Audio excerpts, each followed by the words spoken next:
तो महाकुंभ में हमारी मौजूदगी है, आईआईटीएन बाबा हमारे साथ मौजूद है, उनसे बातचीत करेंगे। सबसे पहला सवाल ये कि आपने आईआईटी किया हुआ है और अध्यात्म को विज्ञान की नज़र से आप कैसे देखते हैं? अध्यात्म विज्ञान ही है। वो है कि सब्जेक्टिव साइड से देखा अध्यात्म, और जिसको हम एक्चुअली में विज्ञान बोल रहे हैं वो पूरा ऑब्जेक्टिव साइड से देखा जाता है।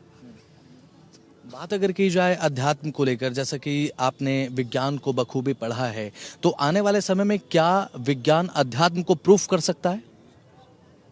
विज्ञान अध्यात्म को, हाँ, पूरी तरीके से। आखिरी वाला जो तत्व है उसको प्रूव नहीं किया जा सकता। जो ईश्वर तत्व, जो एक वाला जो है, द्वैत वाला जो है, द्वैत तक किया जा सकता है। आपने आईआईटी किया, आप अपने परिवार से अलग हुए, ऐसा क्या आपके मन में आया कि अब मुझे ये सब छोड़ना है और अध्यात्म की राह पर चलना है?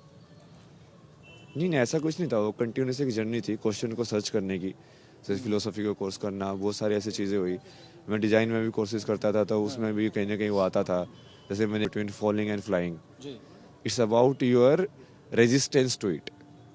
मान लो आप गिर रहे हो आप गिर रहे हो, आप उसको एंजॉय करना शुरू कर दो एयर को, तब आप फॉल नहीं कर रहे हो, आप फ्लाई कर रहे हो तो सिर्फ अंदर की इंटेंस करने से ही कैसे वो परसेप्शन चेंज हो जाती है। तो स्कूलिंग के बाद डायरेक्ट आईआईटी आप गए? हाँ, स्कूलिंग के बाद 1 साल ड्रॉप किया कोचिंग के लिए दिल्ली के अंदर। उस दौरान आपको लगा कि आईआईटी ही एक माध्यम है घर से दूर रहने का, घर से दूरियां बनाने का, एक ऐसे जीवन से दूरियां बनाने का जिसमें आपको लगा कि आप डिप्रेशन में हैं, या उस समय आपको ऐसा लगा कि अध्यात्म के साथ जितना जल्दी जुड़ा जाए उतना अच्छा है?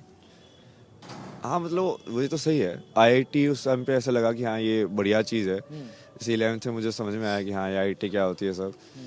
तो थोड़ा बहुत 12th के अंदर पढ़ाई की, बट वो उतना नहीं हुआ। तो फिर कोचिंग के अंदर किया, तो हाँ ठीक है, प्रॉपर गाइडेंस मिली तो वो समझ में आया। पर तो अध्यात्म का नजरिया आपका क्या है और जुड़ने का ख्याल सबसे पहली बार आपके मन में कैसे आया? आध्यात्म, मैं तो सत्य को आध्यात्म मानता हूँ। मतलब किसी भी चीज़ को समझना पूरी तरीके से, मन को समझना, बाहर के संसार को समझना, वो उसी को आध्यात्म मानता हूँ। तो अध्यात्म से आप जुड़े हैं क्योंकि ऐसा भी कहा गया है कि एक समय पे आप डिप्रेशन में भी रहे, परेशान में रहे, उसके बाद आप अध्यात्म से जुड़े, तो फर्क क्या महसूस होता है आपको? नहीं, वो उससे जुड़ा ही हुआ ना। आप जो बोले हो ना, एक टाइम पे आप ऐसे बोले थे, तो उसकी वजह से वो सवाल भी आए ना कि जैसे आप पूछोगे डिप्रेशन क्या होता है, क्यों होता है, ये क्या भावनाएं होती हैं, वही क्या पॉजिटिव नेगेटिव फीलिंग्स होती है, ये मन कैसे काम करता है, ब्रेन कैसे काम करता है, कैसे तुम्हारी कंडीशनिंग होती है, कैसे तुम्हारे पैटर्न डेवलपमेंट होता है माइंड के अंदर, वो सब चीज़ें समझोगे ना, वो आध्यात्म से रिलेटेड है। वही तो अब ऑल लाइफ इसी राह पर चलना है, फिर आने वाले समय में एक ग्रस्त जीवन भी आप कल्पना करते हैं अपने लिए? नहीं, मैं अभी कल्पना तो कुछ नहीं करना ना। मैं चाहता हूँ कि मैं जितने कोई भी टाइमलाइन है ना, उसमें कोई भी मैं वो ना करूँ कि ये नहीं होना चाहिए लाइफ के अंदर और ये होना चाहिए। तो अभी तो तुम पूरी तरीके से फ्री रह पाओगे, और जो भी चीज़ तुम्हारी लाइफ में आ रही है उसके लिए ओपन रह पाओगे। तो आ रहा है कि जो आपको चाहिए था अध्यात्म के रास्ते पे आने के बाद, वो आपको मिला है? हाँ, जवाब मेरे को मिल गया मतलब अब बाकी जो कर्म है, अब वो फाइनल सेटिस्फेक्शन है जब वो कर्म पूरा हो जाएगा, जो तुमको ऐसा लगेगा कि यार ठीक है, मैंने जितना मेरी हिस्से का था मैंने कर दिया सारा का सारा।